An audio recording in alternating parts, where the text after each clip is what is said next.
Hello friends, welcome to Rida kitchen. இன்றைக்கி நம்ம பார்க்க போகிறது இன்ஸ்டன்ட் மைதா மாவு முறுக்கு எப்படி செய்கிறதுன்னு பார்க்க போகிறோம். வீடியோக்குள்ளே போகிறதுக்கு முன்னாடி மறக்காமல் ரிதா சேனலை சப்ஸ்கிரைப் பண்ணிக்கோங்க. ஓகே ஃப்ரெண்ட்ஸ், வாங்க வீடியோக்குள்ளே போகலாம். அதுக்கு மைதா மாவு நான் எடுத்துருக்கிறது 200 கிராம் மைதா மாவு எடுத்துருக்கிறேன். மைதா மாவு நம்ம நல்லா ஆவி காமிக்க போகிறோம். ஆவி காமிச்சிட்டு தான் முறுக்கு சுட போகிறோம். இந்த மாதிரி இட்லி சட்டியில் நம்ம மைதா மாவை போட்டு இது ஒரு கிட்டத்தட்ட ஒரு 15 to 20 மினிட்ஸ் நல்லா ஸ்டீம் ஆகணும். அப்போ தான் நல்லா இருக்கும். நல்லா வெந்தோடனே மைதா மாவுலாம் நல்லா கட்டி கட்டியாக இருக்கும். அதுதான் பக்குவம். அப்போ எடுத்து நம்ம நல்லா சலிச்சுக்கலாம். இப்போ மூடிட்டு ஒரு 20 மினிட்ஸ் அப்படியே இதாகட்டும். பாருங்கள், இந்த மாதிரி நல்லா கட்டி கட்டியாக இருக்கும். கையில் அப்படி ஒட்டும். அந்த ஸ்டேஜில் எடுத்து நம்ம நல்லா ஜலிச்சுக்கிறணும். ஜலிச்சுனா இந்த மாதிரி சாஃப்டாக மாவு வரும். நல்லா ஜல்லடையில் தேய்ச்சி நம்ம ஜலிச்சுக்கணும். இப்போ சலிச்சுட்டு இந்த மாதிரி மாவை எடுத்துகிட்டு நம்ம இதுக்கு பச்சை தண்ணி ஊற்றி தான் நம்ம குழைக்க போகிறோம். இப்போ மைதா மாவு அது கூட உப்பு தேவையான அளவு சேர்த்துட்டு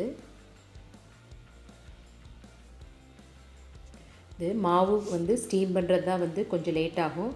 முறுக்கு டக்குன்னு ஆயிரும். சீரகம் ஒரு 1/4 டீஸ்பூன்,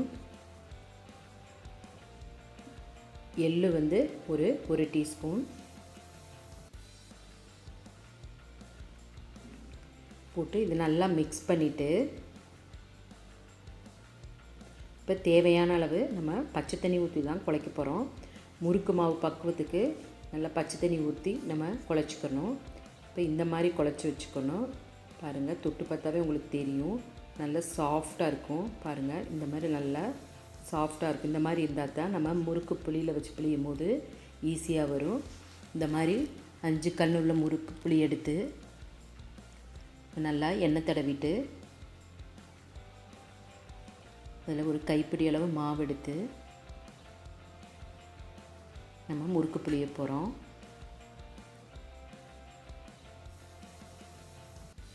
எண்ணெய் நல்லா காஞ்சிருச்சு.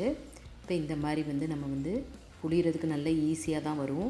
இந்த மாதிரி ஒவ்வொரு முறுக்காக புளிஞ்சு நம்ம போட்டுக்கலாம். இந்த முறுக்கு தேங்காய் பால் முறுக்கு டேஸ்ட்லேயே இருக்கும். நல்ல முறுமுறுன்னு நல்ல டேஸ்ட்டாக இருக்கும். இப்போ ஒவ்வொன்றா புளிஞ்சு நம்ம போட்டுக்கலாம்.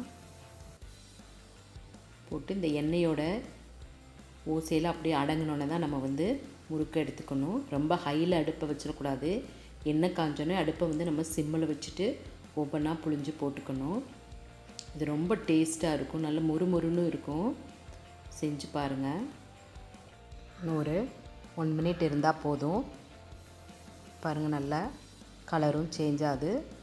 ரொம்ப கலர் சேஞ்ச் ஆகக்கூடாது. ஓரளவு சேஞ்ச் ஆனால் போதும்.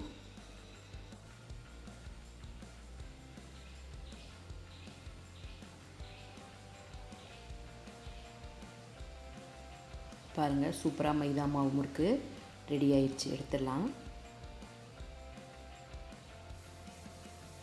நமக்கு பார்க்குறதுக்கு அப்படியே தேங்காய் பால் முறுக்கு மாதிரியே இருக்கும். டேஸ்ட்டும் சூப்பராக இருக்கும். நீங்கள் மைதா மாவு கூட நம்ம தேங்காய் பால் விட்டு பிசைஞ்சு போட்டாலும் சூப்பராக இருக்கும். தேங்காய் பால் முறுக்கு டேஸ்ட்டே வரும். பாருங்கள், சூப்பரான மைதா மாவு முறுக்கு ரெடி ஆயிடுச்சு.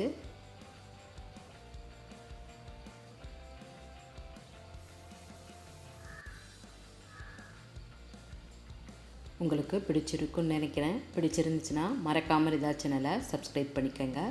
ஓகே ஃப்ரெண்ட்ஸ், அடுத்த வீடியோவில் சந்திக்கலாம். பாய்.